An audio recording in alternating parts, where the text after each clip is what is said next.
देखो 4 number question solve करते हैं। 4 में क्या कह रहा है, if tan A is equal to cot B prove that कि A plus B is equal to क्या है 90 एंगल है। मीन्स कि ये दोनों आप A और B जो है उसका एडिशन अगर 90 आ रहा है तो ऐसा भी कह सकते हैं कि ये दोनों एक दूसरे के कॉम्प्लीमेंट्री है। तो कैसे प्रूव करेंगे, देखो प्रूविंग के लिए हम क्या करेंगे, ये गिवन दे रखा है हमारे पास कि tan A is equal to क्या है कॉट B है। अब हमें कुछ ऐसा करना होगा ताकि जो दोनों साइड्स के जो ट्रिग्नोमेट्रीज फंक्शन है वो हट जाए और हमारे पास सिर्फ एंगल है, क्योंकि हमें एंगल को ही प्रूव करना है कि एंगल का एडिशन क्या है 90 है। इस तरह से हमें सोचना होगा। तो उसका तरीका एक ही है कि अगर दोनों अगर सेम हो जाते हैं तो हम आसानी से एक दूसरे को कैंसिल आउट कर देंगे और रेस्ट एंगल हमारा बचेगा और आंसर आ जाएगा। तो उसका उसका क्या प्रोसेस है, क्योंकि हमें मालूम है वी नो दैट, किसी एक को भी लिख सकते हैं। देखो tan theta is equal to हम क्या लिख सकते हैं कॉट 90 माइनस थीटा लिख सकते हैं। इस ऑर्डर में हम इसको अगर हम क्या लिखेंगे tan A को हम क्या लिख सकते हैं यहाँ पे कॉट 90 माइनस क्या लिख सकते हैं यहाँ पे 90 माइनस A लिख सकते हैं। इस वाले फंक्शन को लिख सकते हैं इज इक्वल टू कॉट, ये बन गया हमारा B। दोनों साइड से कॉट कॉट हो गया, सेम हो गया। अब अगर हम इसको दोनों साइड से हैं तो कंपेयर करेंगे, कॉट हट जाएगा और क्या बचेगा 90 minus A is equal to B।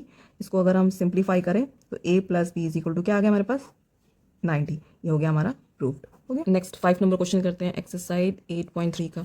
5 number question क्या कह रहा है, if sec 4a is equal to cosec a minus 20 where 4a is an acute angle find the value of a। अगर किसी ट्राइंगल में, राइट एंगल ट्राइंगल में, इसको अगर हम 4a मान लेते हैं तो ये एंगल हमारा क्या हो जाएगा 90 माइनस 4a होगा कि नहीं होगा।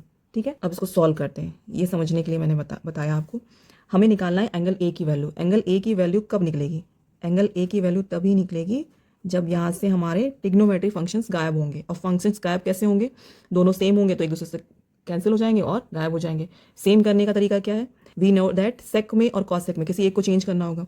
तो हम sec theta is equal to क्या लिख सकते हैं कॉसेक, हम जानते हैं कि कॉसेक 90 माइनस थीटा लिख सकते हैं। तो इसको अगर हम चेंज करें कॉसेक सेक 4a को क्या लिख सकते हैं कॉसेक 90 माइनस 4a, इस तरह से देखो है ना 90 माइनस 4a आया कॉम्प्लीमेंट्री है, और इक्वल टू जो लिखा हुआ है उसको एज इट इज हमने लिख दिया a माइनस 20 डिग्री। अब दोनों साइड देखो सेम हो गए तो कॉसेक कॉसेक क्या हो गया, कंपेयरिंग करने पर दोनों कैंसिल आउट हो गए। 90 माइनस 4a क्या बचा 90 माइनस 4a a माइनस 20। अब इसको सॉल्व कर लो आसानी से, सॉल्व होगा तो क्या बचेगा 4a plus a is equal to ये इस साइड गया ये इस साइड आ गया तो 90 प्लस 20 हो गया, ये हो गया 5a is equal to 9 2 11 110। A is equal to कितना हो जाएगा 110 5 से जब कैंसिल होगा तो कितना बचेगा हमारे पास 22। Means A is equal to 22 degree answer आ गया। आया। अब आपकी एक्सरसाइज का 8.3 का 6 नंबर क्वेश्चन सॉल्व करते हैं। 6 नंबर क्वेश्चन में क्या कह रहा है, if A B C are interior angles, A B C क्या है इंटीरियर एंगल्स हैं ऑफ अ ट्राइंगल, किसी ट्राइंगल के, ठीक है of a triangle A B C के, then so that this function. ठीक है, तो अगर किसी ट्राइंगल का ये इंटीरियर एंगल है, सपोज ए बी सी हमने एक ट्राइंगल बना लिया, राइट एंगल ट्राइंगल है कि कैसा है ये इसने नहीं बोला है, लेकिन हमने राइट एंगल ट्राइंगल बनाया। तीनों का एडिशन क्या होता है, जैसे इसमें जो गिवन दे रखा है उसको पहले अप्लाई करो, देखो क्या कह रहा है। ठीक है, हमें ये प्रूव करना। अब ये वाला फंक्शन पूरा जो ये वाला फंक्शन पूरा लाने के लिए, प्रूव करने के लिए जो गिवन दे रखा है उसको देखते हैं क्या दिया है। गिवन कह रहा है कि A B C interior angles. अब इंटीरियर एंगल्स है किसी ट्राइंगल का, तो उससे हमें क्या मिलता है, उससे हमें क्या मिलेगा कि angle A plus angle B plus angle C is equal to क्या लिख सकते हैं 180 डिग्री लिख सकते हैं। ठीक है, कन्वीनियंट के लिए हम ए प्लस बी प्लस सी अगर हम एंगल्स ना लगाएं तो इस तरह से भी लिखा जा सकता है। ठीक है, फिर हमें दिखाना है कि ये जो है ये फंक्शन एक दूसरे के इक्वल है। अब किसी एक फंक्शन को ले लो, एलएचएस साइड को ले लिया हमने, एलएचएस साइड क्या है sine B plus C by 2 है। राइट, अगर इसको हम सॉल्व करके ये वाला फंक्शन ले आए तो ये प्रूफ हो जाएगा। अब B plus C is equal to यहाँ से फर्स्ट इक्वेशन फर्स्ट से बाई फर्स्ट क्या लिख सकते हैं B plus C is equal to B plus C is equal to 180 minus A लिख सकते हैं यहाँ से इक्वेशन बाई फर्स्ट से। तो क्या हो जाएगा साइन बी प्लस सी की जगह हम लिख देंगे 180 डिग्री माइनस ए, होल अपॉन 2 दे रखा है तो होल अपॉन 2 कर दिया। अब इसको अगर हम सॉल्व करेंगे तो क्या हो जाएगा, ये हो जाएगा 90 डिवाइड हो जाएगा माइनस ए बाई 2 बन जाएगा।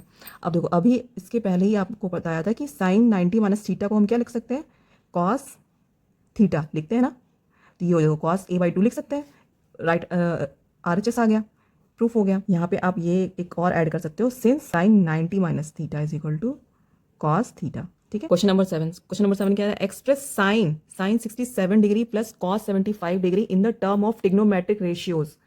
इसको चेंज करना है, एक्सप्रेस करना है किस फॉर्म में, between the angle of 0 to 45। अब देखो यहाँ पे जो एंगल 67 दे रखा है और 75 दे रखा है, इसको आपको चेंज करके 0 to 45 डिग्री के बीच का एंगल लाना है। राइट, क्या लिखा हुआ है sine 67 degree plus cos 75 degree. अब देखो इसका कॉम्प्लीमेंट्री अगर हम लिखें साइन 90 माइनस कितना हम घटाएंगे कि 67 डिग्री आ जाएगा। तो अगर हम 90 में से कितना घटाएंगे 23 डिग्री, प्लस कॉस, यहाँ पे 90 में से कितना घटाएंगे कि 75 आ जाए, 15, 90 माइनस 15, राइट। इसको लिख सकते हैं 75 को हमने ब्रेक कर लिया 90 माइनस में और 67 को भी ब्रेक कर लिया 90 माइनस 23 में, ठीक है। इस तरह से लिखा जा सकता है। अभी हमको मालूम है कि जब हम 90 माइनस समथिंग घटा रहे होते हैं तो इसको हम और क्या लिख सकते हैं, साइन किस में चेंज हो जाएगा, कॉस में, और ये बन जाएगा 23 बन जाएगा, और कॉस किस में चेंज हो जाएगा, साइन में, ये बन जाएगा, और साइन क्या लिखेंगे 15 लिखेंगे, तो साइन 15 डिग्री हो गया। देखो दोनों एंगल चेंज हो गए ना, 23 बन गया, 0 to 45 के बीच में दिखाना था 23 और 15। This is the expression of this function into this function, ठीक है।